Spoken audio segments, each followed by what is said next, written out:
This time on Legends of S.H.I.E.L.D. episode 385, we talk Black Widow and weekly Marvel news. I'm SP from Better Podcasting, a show dedicated to help make your podcast better. And it is part of the Gonna Geek Network, just like the show you're checking out now. Shows on the network are individually owned and opinions expressed may not reflect others. Find other insightful and wonderful geeky shows at GonnaGeekNetwork.com. You have been granted clearance by Director Alfonso Mack Mackenzie. Stand by for a S.H.I.E.L.D. debriefing.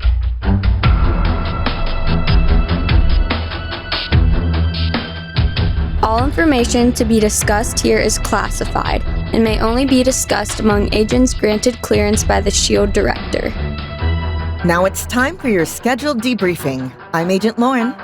I'm Agent Michelle. And I'm producer of the show, Director SP.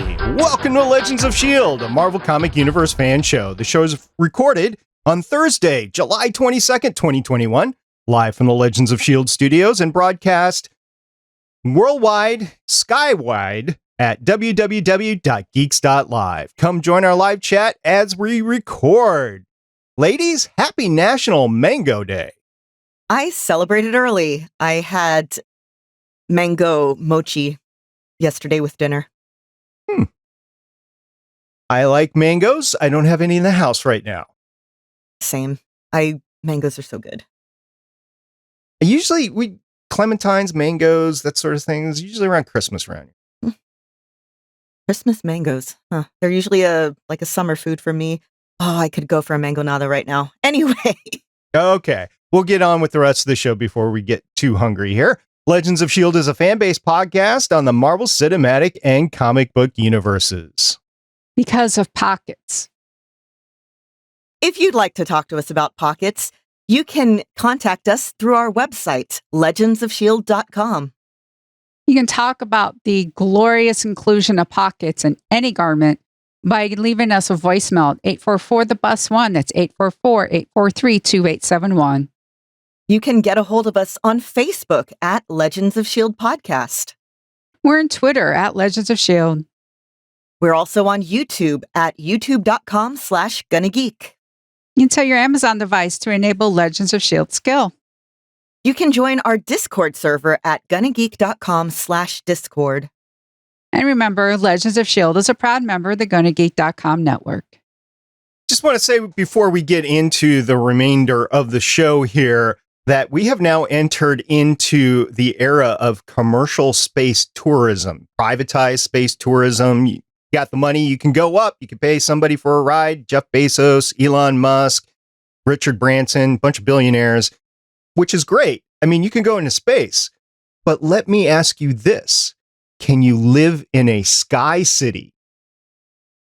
I would rather live in a sky city than go to space, honestly. Right? Because I know I'm probably one of those people, there's like a certain percentage of people who will just throw up no matter what when you go to space, and I'm pretty sure I'm probably one of that percentage. I mean, instead of a helicarrier, it's a helicity. And I mean, it's just so cool. I mean... Okay, here's the thing. I would be on board, except for in multiple Marvel movies and other properties, we have seen the Sky City crash and crash and crash, causing death not only to the people in the Sky City, but to the people below. Good point. So that's a no for me. I could say the same thing for a lot of science fiction in space. There's a lot of destruction and bodily harm and death for that too. So I mean, if you got to choose one or the other. But I guess if you're going by strictly Marvel, just space does have a better record than Sky City. Yes, I would rather go to space. If we're living in the Marvel world, space. Okay, space. With that qualifier, space. Yeah. If it's Marvel world, space. Because Sky City's poor trouble. But space, on the other hand, Marvel space is cool. All right. So with that settled, I think it's time we talk a little bit about Marvel and Sky Cities and possibly some space.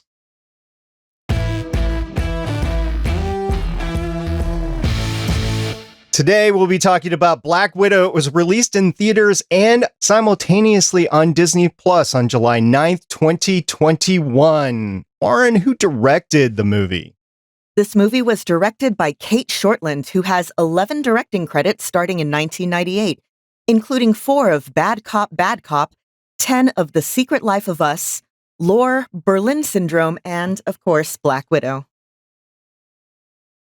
Hey, the writers for the movie, well, we have the screenplay by Eric Pearson, who has 8 writing credits starting in 2011, including Marvel one-shot The Consultant, Marvel one-shot Item 47, Marvel one-shot Agent Carter, 3 episodes of Agent Carter, Thor Ragnarok, Godzilla vs. Kong, and Black Widow.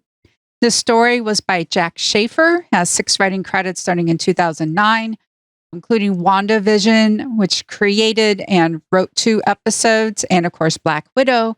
And story by Ned Benson has 7 writing credits starting in 2003, including The Disappearance of Eleanor Rigby, Him, Her, and Them, and Black Widow.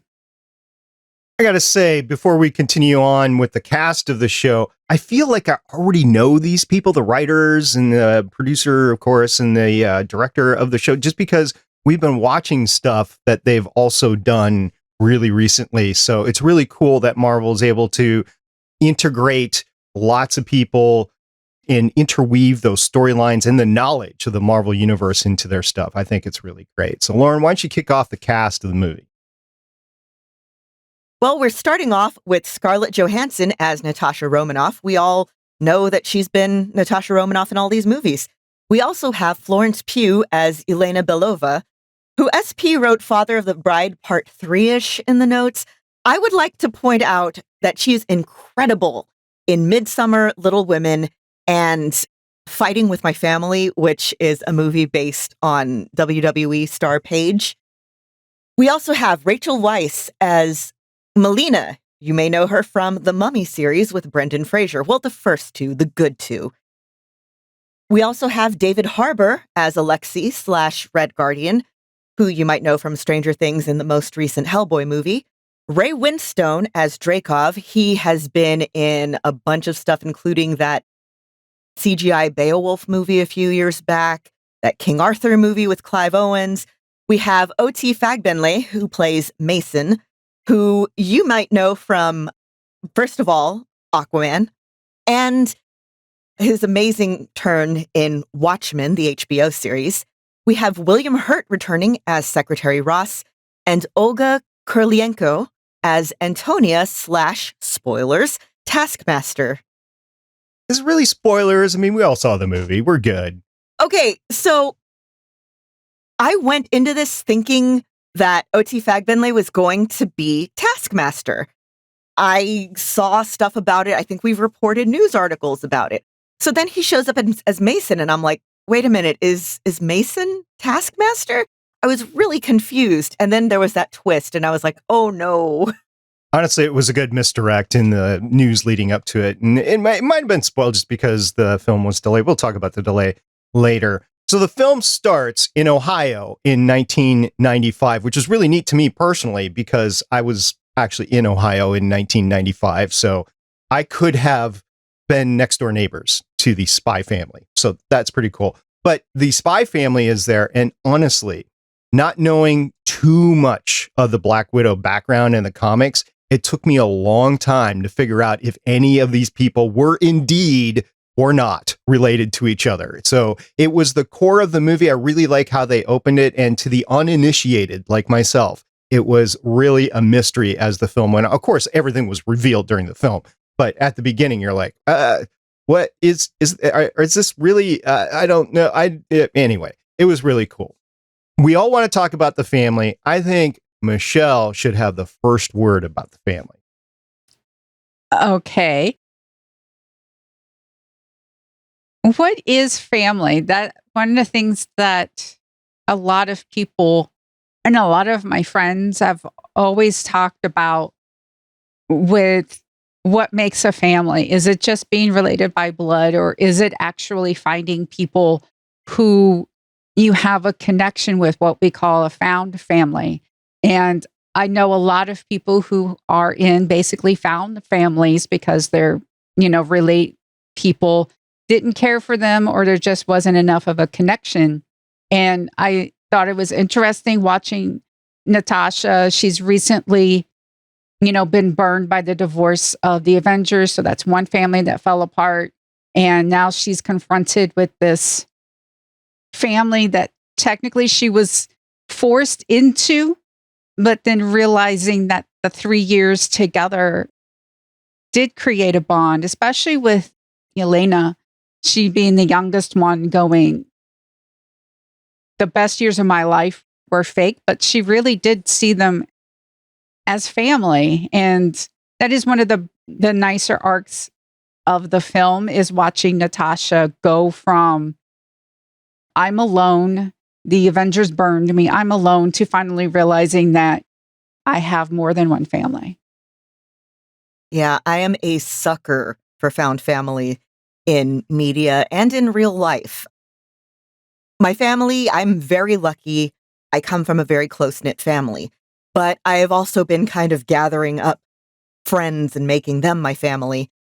And yeah, it's a big deal, especially in the queer community where people may not have that acceptance. Here, we have these two characters, Natasha and Yelena, who, they're told they were orphans. We find out later that's not true. And that whole setup, if any of y'all have seen the FX show The Americans, it reminded me a lot of that. And not because the kids on that show were essentially adopted, but because of the whole, oh, they're here in this town and then they have to go. Unfortunately, they do not get to stay together when everything goes bad and they go. The scenes in the car where they're playing American Pie, David Harbour revealed in an interview, he was the one that suggested that as like, oh, what if this was the touchstone for Yelena specifically because she was so young? And when she started getting homesick or something, play this. And that scene of the family being ripped apart just broke my heart, especially knowing, oh, these kids who are just having a childhood are going to be basically tortured and brainwashed into being assassins, Black Widows.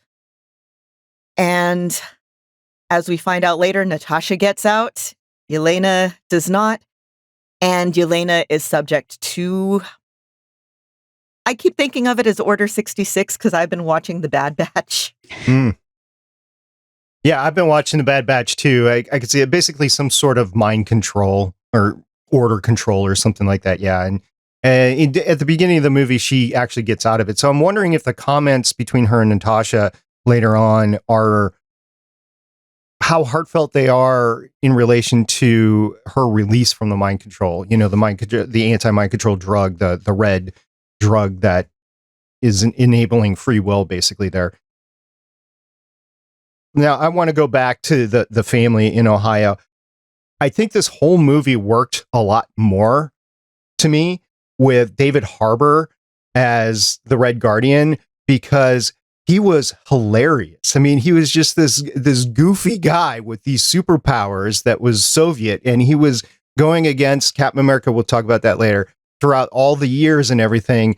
And he just pulled it together to me. I know he wasn't the star of the show, but he was like almost like the comic sidekick of the family. And yet he is the dad of the family and supposed to be, in Soviet terms, at least the head of the family. I mean, it was so great. It was the moment. It was funny, yet heartfelt when after they get out of the helicopter and they're on the way to find, mom, he's like, my girls, my youngest became one of the most lethal assassins and has killed countless people. And Tasha became a super spy and toppled all these worlds. And now she's an Avenger, like the river of blood you have spilled.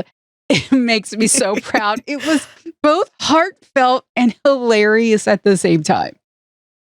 I love that we find out that, like, despite he's the one that we see trying to, reach for the girls when they land.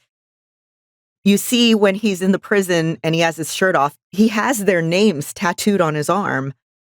And he's the one who is kind of romanticized all of this, the family thing. You see him being the proud dad. You see him making terrible dad jokes. I think if I was going to psychoanalyze him, I could say that the goofiness is partly like, oh, because he's really a good guy, and also because he failed his family so utterly by thinking he was doing the right thing. Melina, we also see, despite the fact that she is, much more reserved, much more cold, that scene with Alexei the pig was horrifying to me. Oh, wow. Yeah. And we find out, she's the one who's partially responsible for Yelena having all that particular trauma. But she still cares for these two. You think at points like, oh, she's betrayed them. But no, the whole time these people mattered to her more than an ideology. She only did that when it was like, well, I don't have these people anchoring me anymore. And that's one of the things that I really like about this movie. And again, sucker for found family. These people are stronger when they are anchored together, whether that's Natasha and this family, Natasha and the Avengers, Yelena. She was super effective as an assassin, but we see her here learning to be a person, which is another narrative thing that I really, really love. Her buying that vest, and oh, that was heartbreaking. The scene where David Harbour is pouring his heart out to Natasha, I think it was, and thinking he has an earpiece in, and Melina's like, no, you don't actually have an earpiece. And he's like, what? I have no earpiece? Oh, it was good. And then when he's getting set to fight Taskmaster at the end, that was, every scene that he was in, it was lighting it up. And he was not, I would consider, the star of the movie. I think the star of the movie was Natasha and Yelena. I think that's pretty evident here. And you had people around them. It was almost an ensemble cast versus a singularly led, even though the only person that we really knew coming, I guess Thunderbolt Ross, but the only person that we really knew coming in was Natasha. You were just surrounded by the whole ensemble. It's kind of like a Guardians of the Galaxy sort of film. Which is another found family film that I love. Marvel, okay, again, this is both comics and the MCU. Marvel does found family really, really well. And here, yeah, we see Natasha. She's burned by the Avengers and she's burned by the reminders of her past. And it's the reminders of her past that anchor her to the present and send her forward to be like, okay, I guess I got to get these idiots out of jail. She just busted her fake dad out of a Russian prison. Super jail can't be that hard, huh? Yeah, in the face of an avalanche because your sister blows up one of the guard towers with a bazooka, basically. The whole thing was, it's like, okay, what else can go wrong? Boom, okay. And then when the helicopter runs out of gas, they don't just land lightly. It just falls out of the sky, boom. And since they all have some sort of super serum in them, none of them get hurt with the crash landing there. Let's talk a little bit about where this was supposed to be, because so far on this podcast, we've talked about WandaVision, great series. We've talked about Falcon and the Winter Soldier, much needed after Endgame. And we've talked about Loki. Then Black Widow comes out. That was the order of things. That's not how this was all supposed to come out. And when I was watching the movie, that went into my mind, and I had to do some research on where this was supposed to be. I think we all knew that it was supposed to be first, but where it was supposed to be, and then where Loki was supposed to be, and then what was supposed to happen in between there, right? So if you guys will indulge me for a second, I'm going to go through the list here. I found the original release dates, pre-COVID release dates of all this stuff. The first one, of course, was Black Widow. It was supposed to premiere May 1st, 2020. And I think shortly before that, that is when all of the movie theaters shut down, and I think Mulan was trying to press forward with an opening and they just couldn't. And this was a couple of weeks later. So Disney really took it in the shorts for some big ticket movies that they had out there. And this was one of them. Then in August, Falcon and the Winter Soldier, or The Falcon and the Winter Soldier, was supposed to come out in August of 2020. Then the movie Eternals, and that original premiere date was supposed to be November 6th. Then WandaVision in December.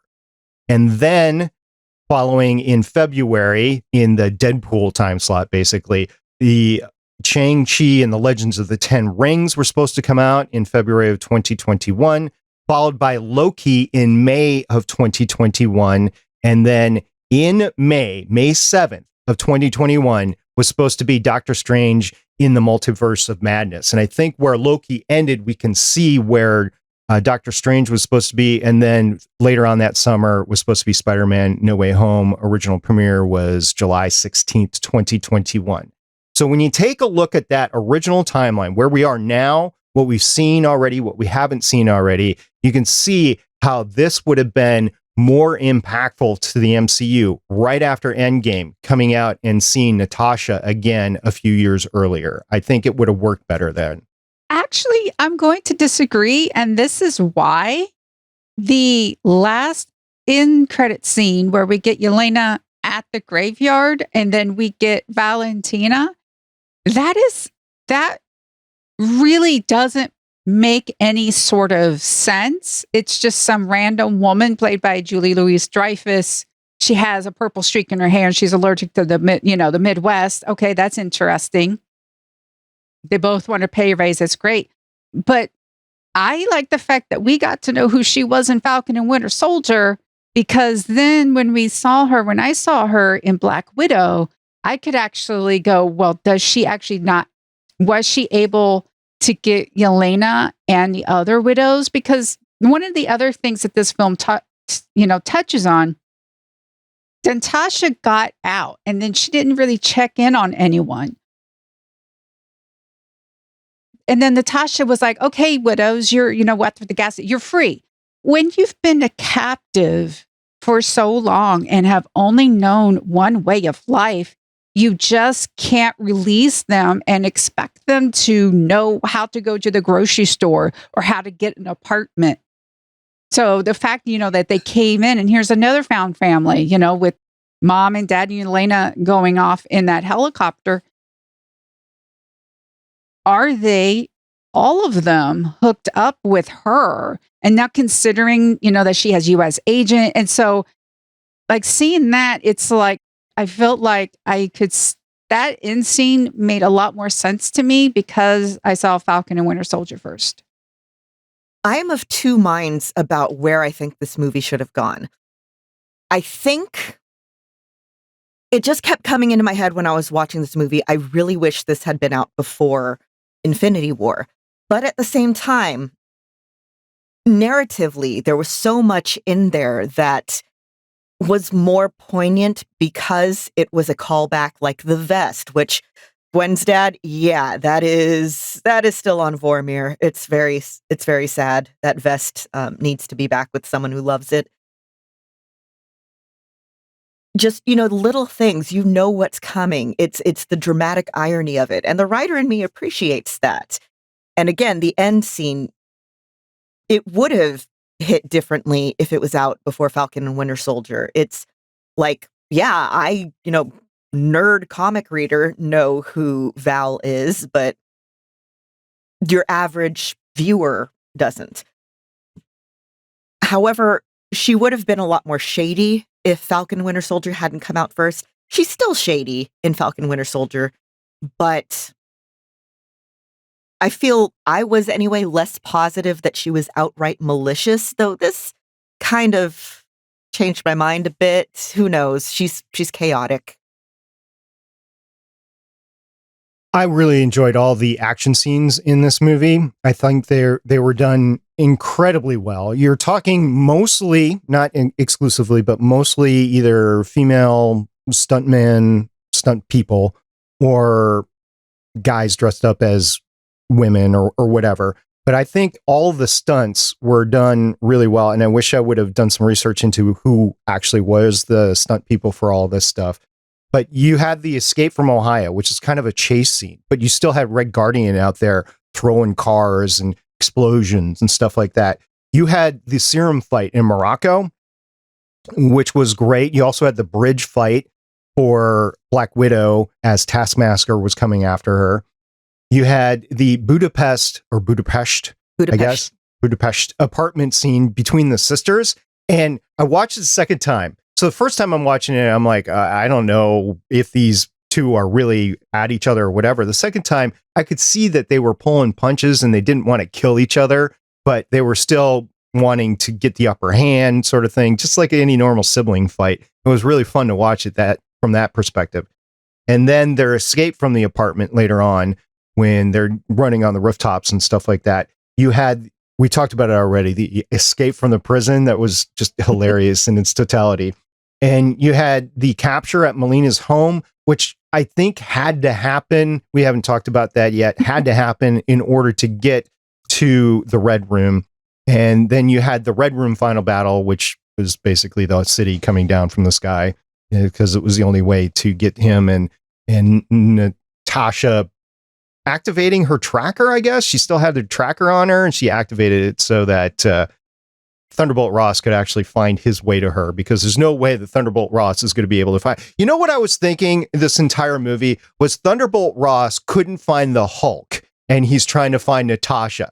He can't find this mindless beast, and now he's going after the super spy. Yeah, you're out of your class, Thunderbolt Ross. The only way that she gets caught is turns herself in, basically.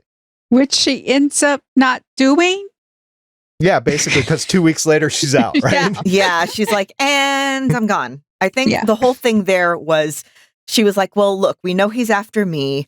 We don't want you to deal with any of this while you're dealing with all of the rest of this. So I'm going to lead him on a bit of a chase, misdirect him. Talk to you later. Yeah, Thunderbolt Ross is very much someone with, I forget what it's called, like the Dunning-Kruger effect, where people think they're a lot better at something than they really are. Oh, yeah. He thinks he's all that. Yeah, That's for sure. The action was so good. I remember when Iron Man 2 came out and they were like, yeah, Natasha's fighting is based a lot on lucha libre style, because it's like, okay, you need somebody who's physically smaller to be able to take down someone bigger. Who does that a lot? Wrestling. And so you see all of the widows doing this very agile grappling, using people's body weight against them. And it just made me very happy. And then you have, Red Guardian with the brute force and just that, that contrast. Again, I loved. We get to talk about the pose, the fighting pose. That was so hilarious. Such a poser. You're such a poser. Why do you with the hair and then she actually have done that. She tries the pose and then she's like, "Oh God, no, this is awful. I just tried to do the hair thing. It was a mistake. A mistake. Well, yeah, the pose thing, and we get it a couple of times in there from both of the ladies. So I don't know. Good. I don't know if we'll see it again. Yeah, it's total sibling energy. I loved it.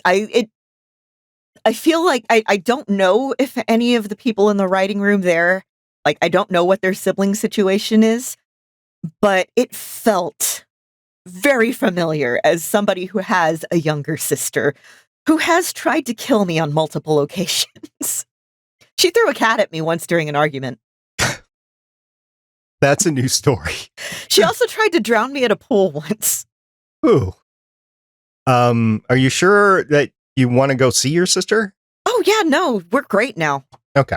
It turns out that, like, some distance and a few years can really help a lot of those, like, teenage angst problems, which, part of me is like, I would have loved to see them grow up together as teenagers, but that would have been stressful. They probably would have killed each other or one of them or something like that. So this does start in Ohio in 1995. It does pick up 21 years later. If you do the math on that, that is 2016, which both with the timeline of 2016 and with the storyline, it happened right after the Civil War movie, Captain America Civil War, which premiered in June 2016. So they're staying true to at least the timeline that they have created there within it. So another thing to note, this isn't a pre-snap world. This is before Infinity War and before Endgame there. So it's important to note. And then also I want to say that I'm glad they didn't try within this film, and I think it was outside of the bounds of the film anyway, but I'm glad they didn't try to resurrect Natasha with this film. At the end, there is a grave. Presumably it's to memorialize her. We never got her body back, right? No.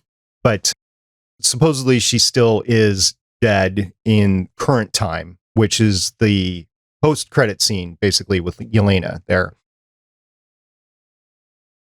Who knows what the multiverse is going to bring us? Who knows what If is going to bring us? But going into What If, at least, we know that Natasha is still supposedly sacrificed.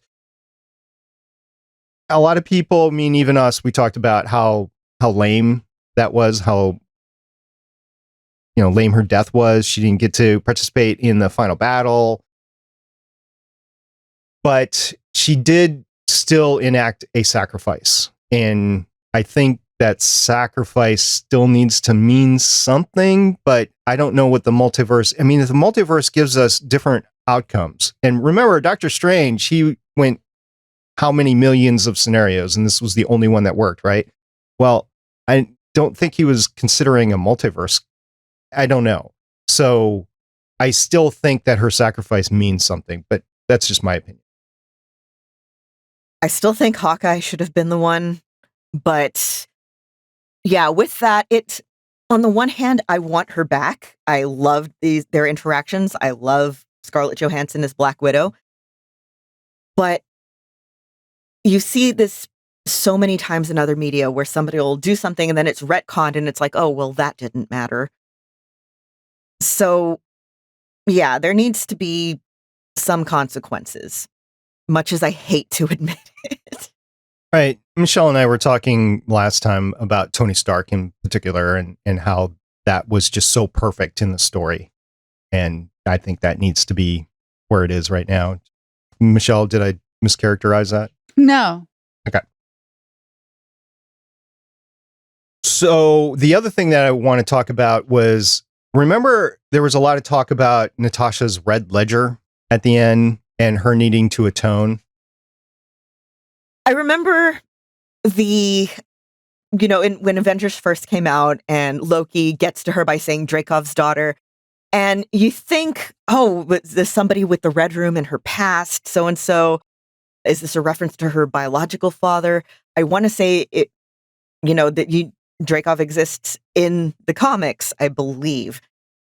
So you go back and think of that, and here you find out she is not the Dracov's daughter. That is her guilt over, to get yourself out, you killed someone just like you, or you thought you killed someone just like you.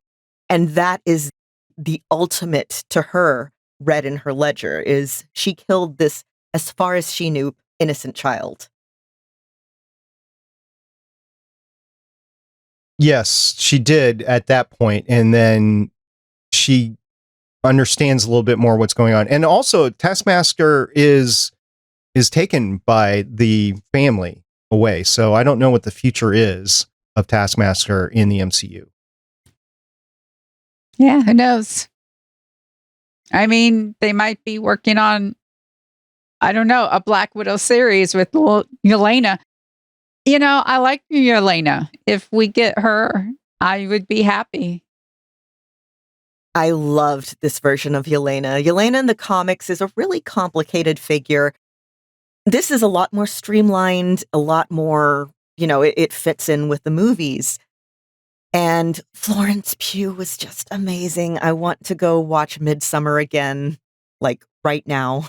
I went to her IMDb and I saw her credits, and that's where I saw the Father of the Bride Part 3-ish.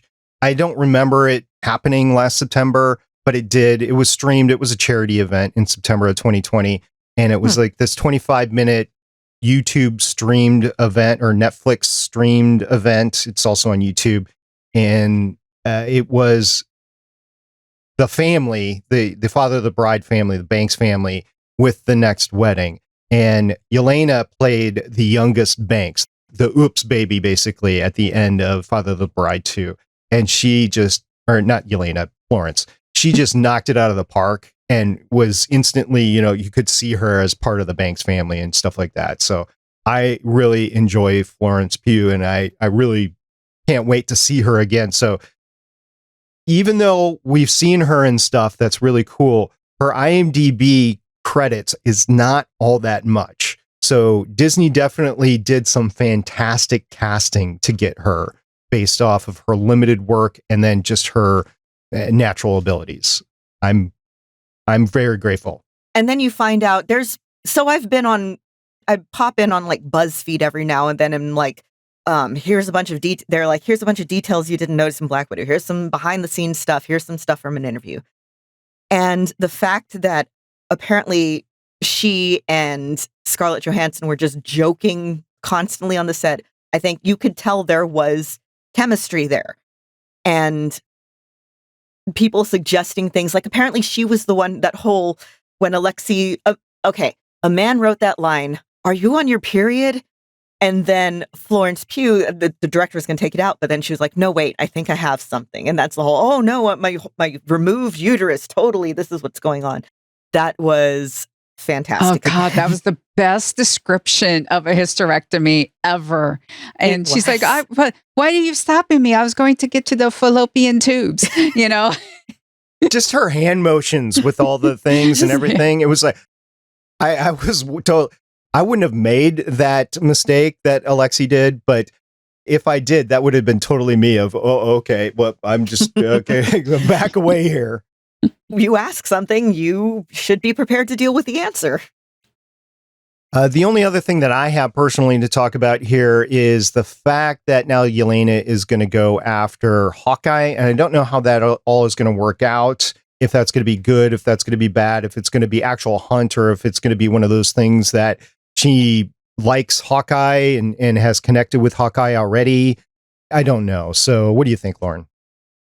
So Jeremy Renner, we had talked like a couple years ago about his personal problems with potential domestic violence. And there has been a very strong, recast Hawkeye in the series for this. But I would kind of see it as a way for Disney to, first of all, not have to keep costs down by only paying him for a couple of episodes, and also remove a problematic actor if they, had her kill him, and then Kate's like, "Oh, I need revenge," but then, "Oh, this is all a misunderstanding," and it takes us one step closer to the inevitable Thunderbolts series. Yeah, the death of Hawkeye. I could see it. I think it's inevitable to happen, really. Pretty much.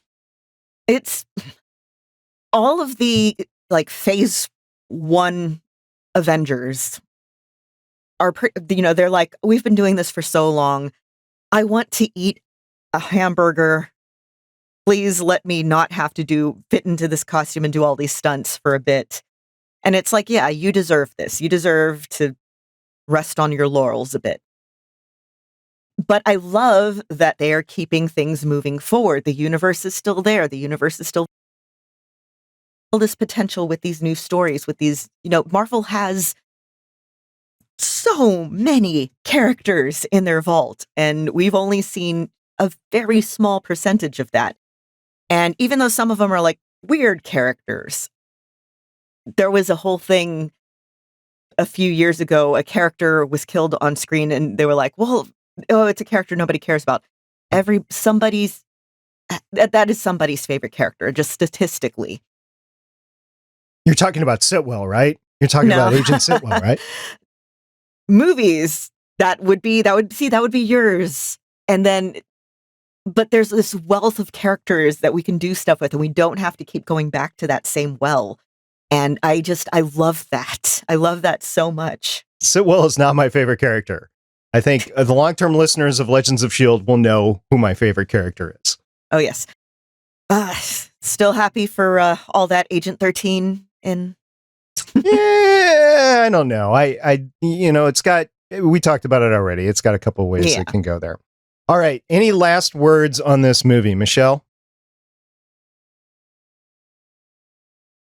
It was interesting during that crash scene when Natasha goes after Taskmaster, all of a sudden it was like, this is Saints Row the Third in the beginning with the plane and you're going down and you're shooting. And I just thought it was like, oh my goodness, I'm in the video game. Cool. See, I was thinking something similar, but so I have the Marvel's Avengers game that came out last year, and the opening scene for story mode is you are playing as Natasha fighting Taskmaster on a bridge.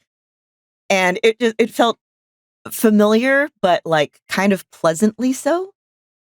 And who knew, just days before the Summer Olympics were going to happen in 2021, that we would see an Olympic-style dive from Natasha Romanoff off that bridge. I mean, I would give her a 9.8. I do not know how they grade those, actually. I don't know. But anyway. I'm just thinking of difficulty alone. It's still long way down. Point. Yeah. There's just a wealth of stuff that you can find online of people analyzing different things in the movies. The costume design, the set design, the little character details, all of the stuff that called back. I just loved it so much.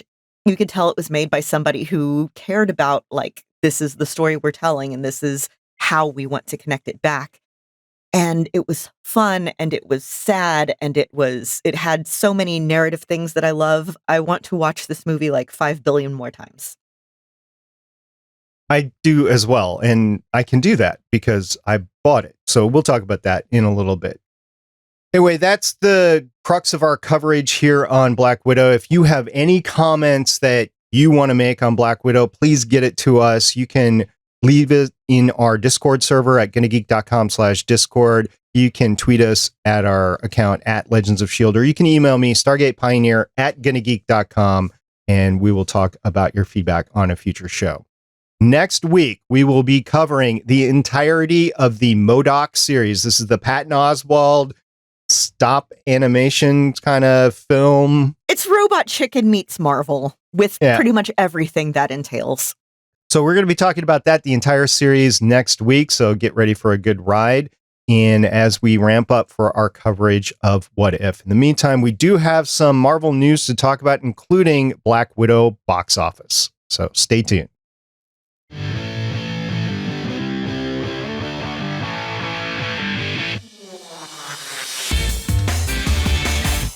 Well, since we've been talking about Black Widow, why don't we just go on and talk about her box office?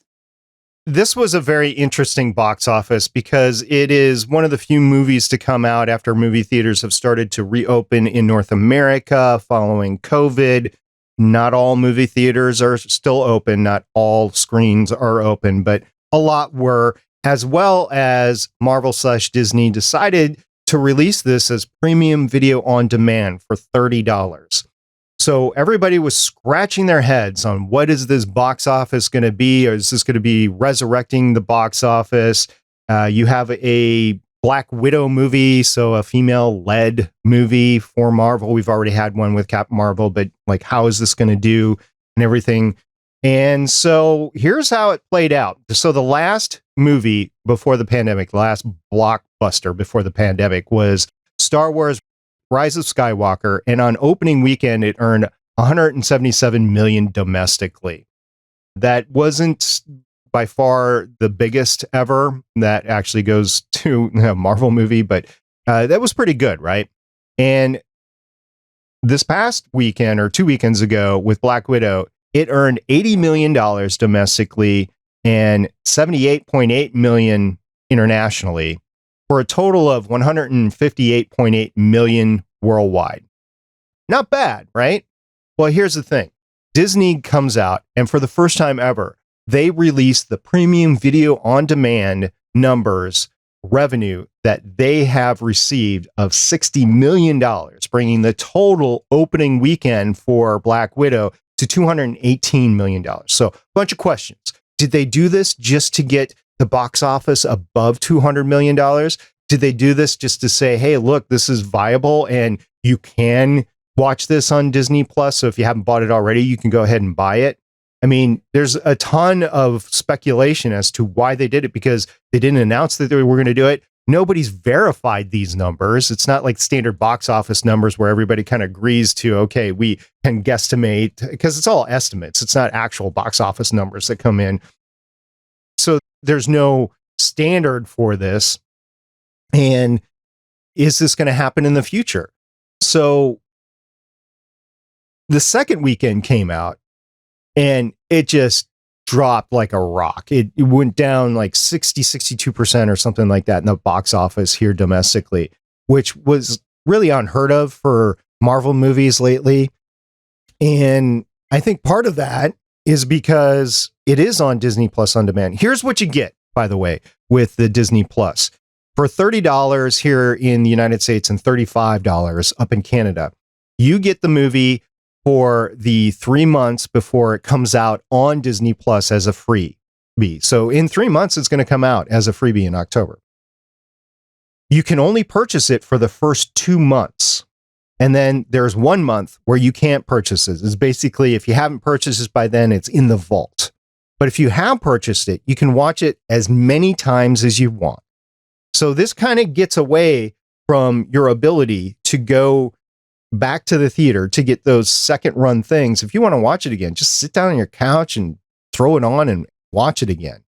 So I don't know, based on this experience, not necessarily with the opening weekend, but then with the drop in the box office the second weekend, I don't know how many other films this is going to work for Disney.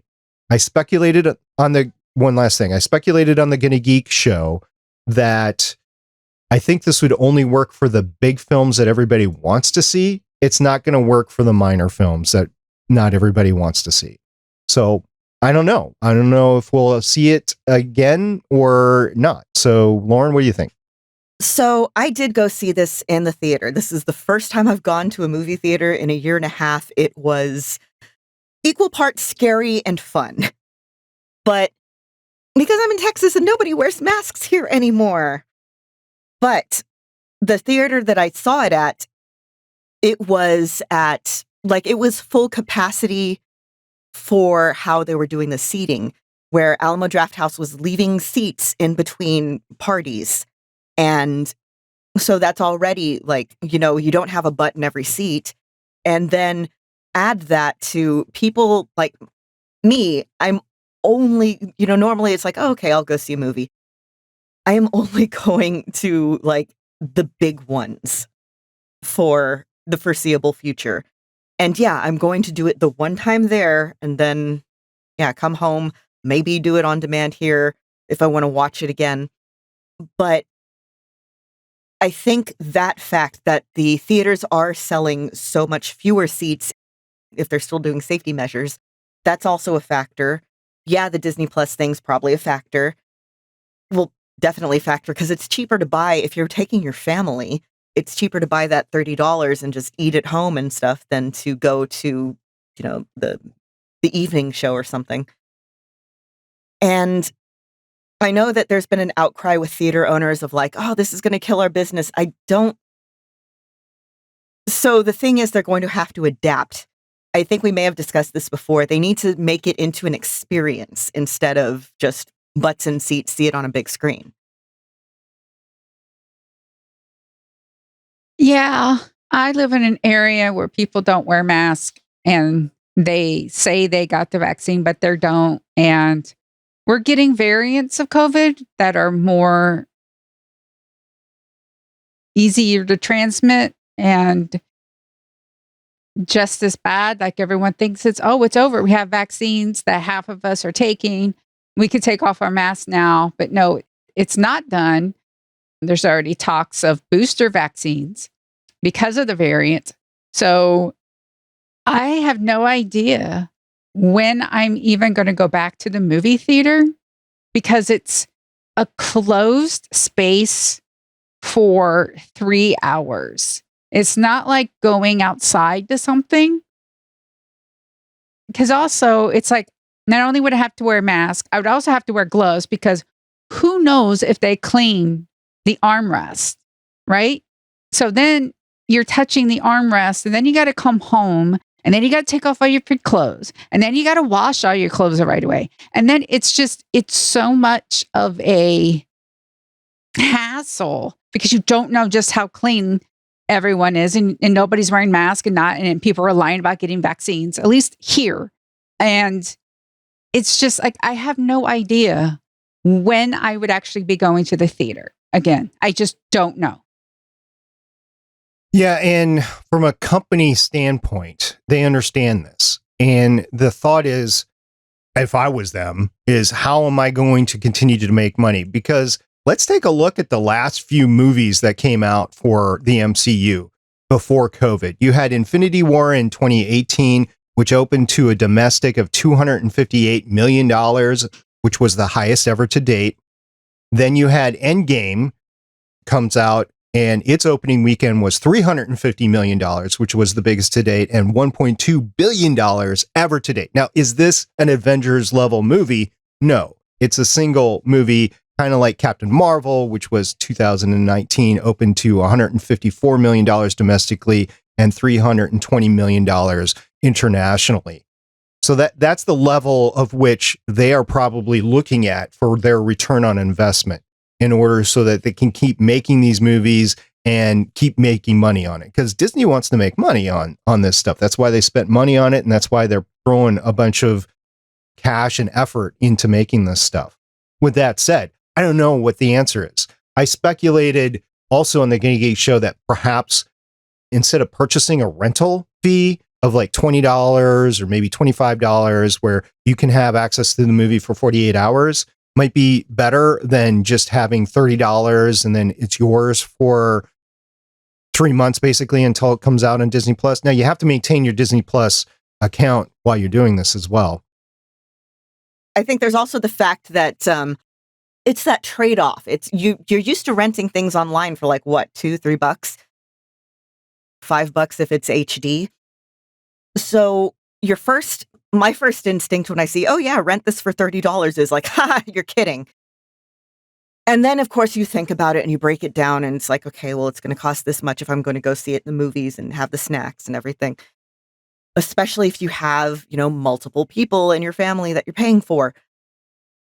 But it's that gut instinct of, I'm not paying $30 for something that I'm not owning. Again, there's more to it than that. But I think that's one of the things that they are considering. It's like, if I'm paying $30 and I get to see it once, not worth it. If I get paid $30 and I get to see it a bunch of times, more worth it. And also, another thing that's just going to hurt is productions are shutting down. Like, I think, like this show Bridgerton, that is on high. They had to stop production. They have no idea when they're going to come back because 2 people tested positive for COVID. There's a movie where they're thinking about mandatory vaccines for everyone.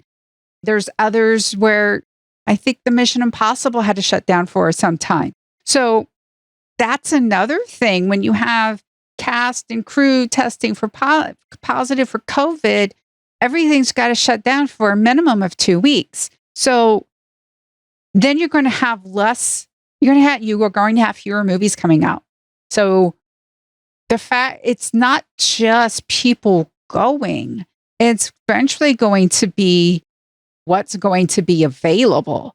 And people just don't understand the adaptations of behavior we need to do in order to make all of this safe again. Mm-hmm. Not going to argue with anything you said. There needs to be safety. There needs to be healthy people, basically. And it's a fight between people's just want to be normal and Disney wanting to make money and the virus and what it's going to do. Because who knows what it's going to do in the future here. Yeah, it's all between what we want and reality. Right. So in the meantime, this was the first time premium video on demand was used on a major picture. And it wasn't the first time it was used, but it was used on a major picture opening weekend. We saw the results. We'll see if they continue with the next movie or not. It's hard to equate it to Warner Brothers because Warner Brothers is simply in 2021 a subscription to HBO Max. That's all it is. Yeah. So hard to equate it between the two on what movies are going to make what. Like Wonder Woman, I think her box office was only like 16, 17 million, but I don't know what that led to in terms of HBO subscribers either. Yeah. Mhm. You know what? Just bring back drive-through movies because Yes. I could just sit in my car.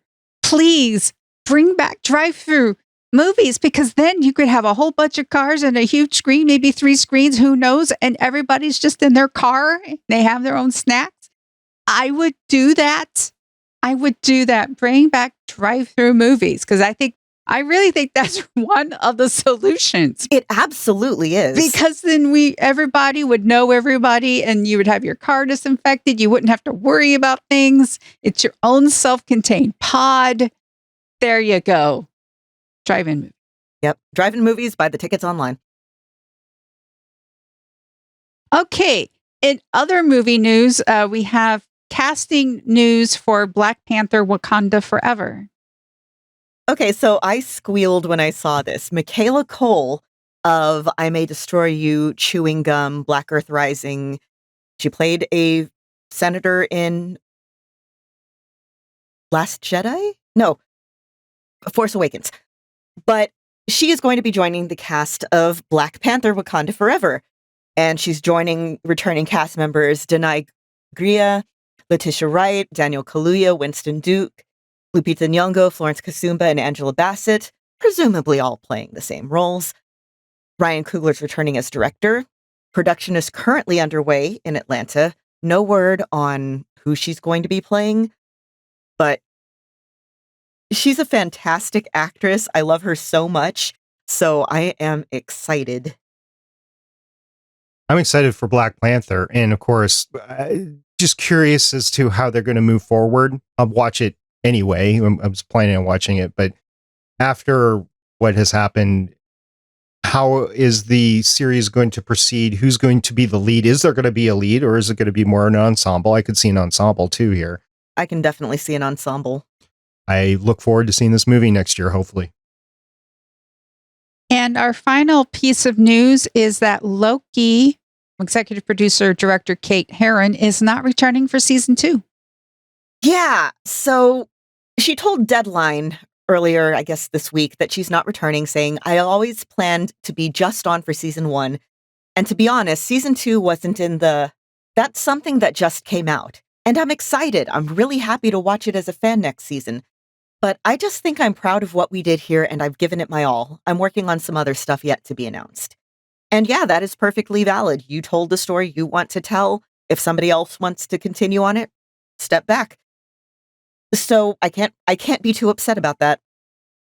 Kate wasn't the showrunner, so Oh yeah, she was the executive producer. I said executive producer. Right. So I was just qualifying. She wasn't the showrunner. So there have been many, many cases of a director or a series of directors being in a season and then just not coming back. So and when I first heard this, I was like, oh, I wonder what happened. But then I thought about it. It's like, well, she was just a director. She directed all 6 episodes, but it was just a director. There can be another director. It doesn't have to be the same director. She did. Well, the approach Marvel has been taking with WandaVision and Falcon and Loki having the same director for all 6, that is a break in like what Netflix did with, like, oh, look, it's that director, like Arrow and everything. It seems as though Marvel was taking the approach of the director, writing, creative team working together in order to make it more of like a film experience, because in film, the director is very important. So it seems as though with Marvel Television, they wanted to blend that director is important with the vision, and so is the writing. So it is going to be interesting to see who they do get as and I predict the director for Loki season 2. I think you're right. I was actually talking about this with some friends earlier this week, that one of the reasons that later, like we were talking about, like, okay, phase 2 definitely felt like it was the weakest of the Marvel phases to me. And I think part of that reason is you have phase 1 where they're like, okay, we're being really experimental about it. We know we're heading toward this goal, but we don't know what. Phase 2, they were still under control of the story department or whatever The board. Yeah, the board. It was more of a, rule by commission thing, which generally makes for weaker stories.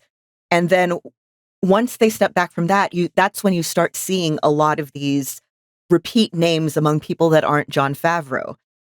We have the people who have experience writing from like Agents of S.H.I.E.L.D, who have experience writing from Daredevil, who have experience from the movies, and you have them coming in.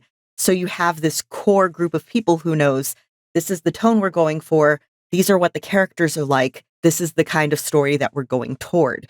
And that's a whole lot. It's a lot easier to be unified with fewer people all sharing the same vision than with a bunch of people trying to like rule by fiat.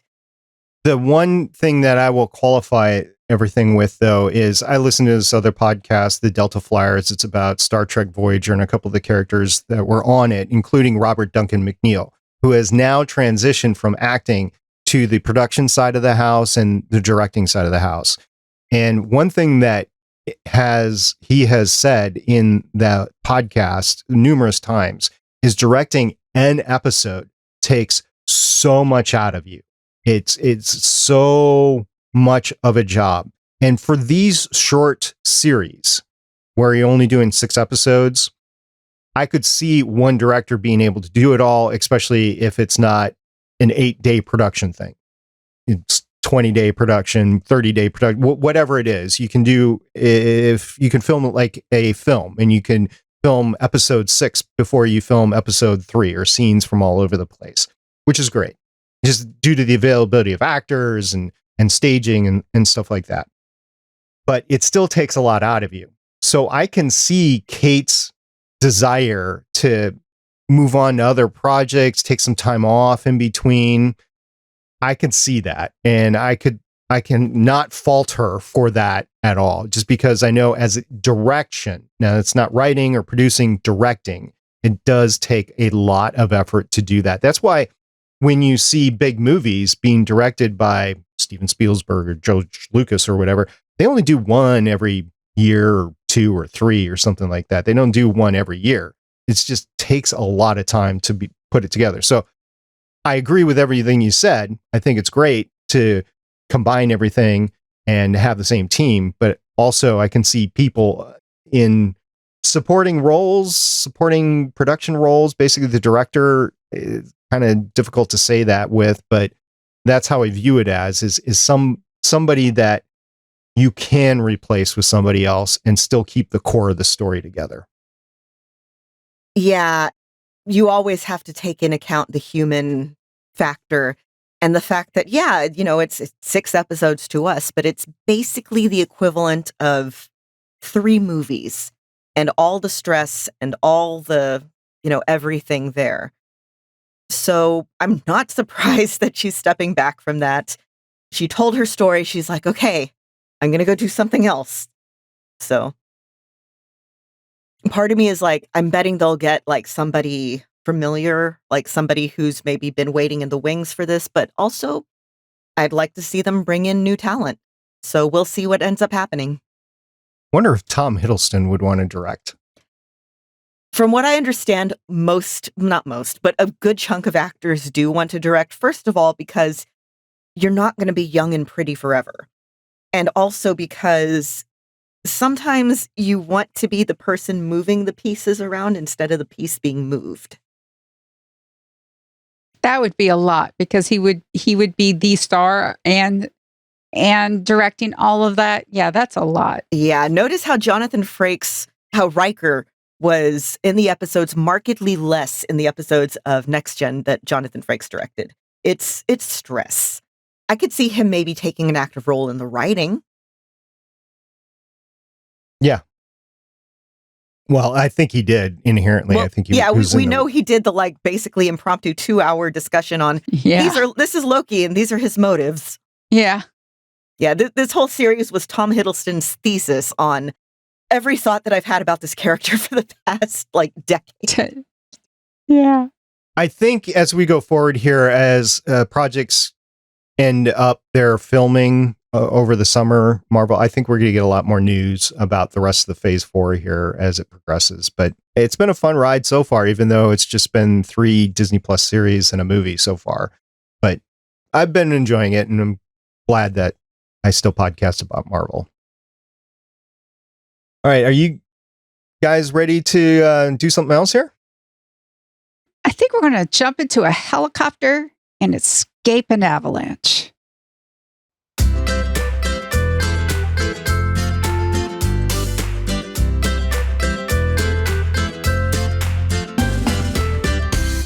This has been a really fun year to podcast about Marvel with all the new content that has been coming out in different forms than we're used to. I mean, this podcast is very familiar with TV shows, but the streaming shows on that are canon as part of the MCU, it's a new ball game, and it's just been really fun. So I just want to say thank you to Marvel and Disney for putting this out, and I also want to thank our listeners for listening to us talk about all this stuff and then giving us feedback as we go on in the chat, in the live chat as we record. So thank you very much.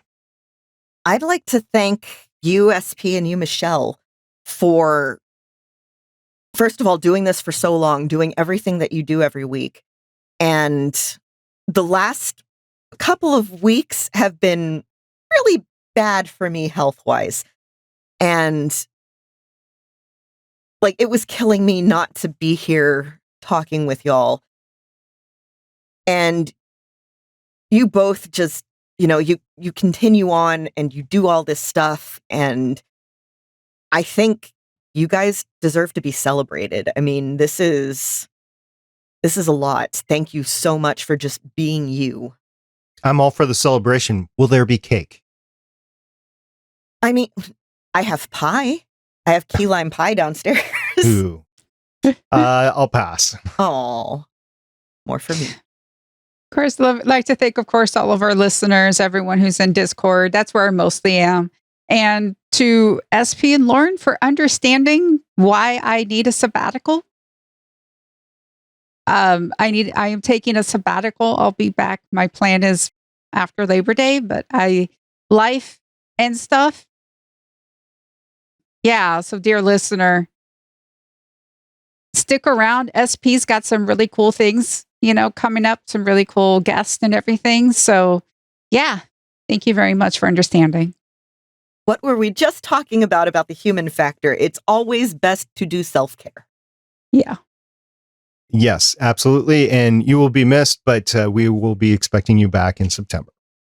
Thank you. Rested and fresh-faced. Yep. It's just one of those things with work and everything that just needs to be done. But until next time, I'm Director SP. I'm Agent Lauren. And I'm Agent Michelle. See everybody next week. Bye. Bye. It's a talk some MODOK. Thank you for listening. If you want to leave us feedback, go to gonnageek.com and you will find all our contact information and other shows. You can also visit legendsofshield.com where you'll find our complete archive of podcasts. The music heard on this podcast is by Kevin MacLeod, found at incompetech.com, and also artists on pond5.com and audiojungle.net. The opinions heard on this podcast are those of the individual hosts and do not represent Stargate Pioneer Productions, Legends of S.H.I.E.L.D, or Gonna Geek. Agents of S.H.I.E.L.D. is the property of the Disney Corporation, Marvel Studios, and ABC. No infringement is intended.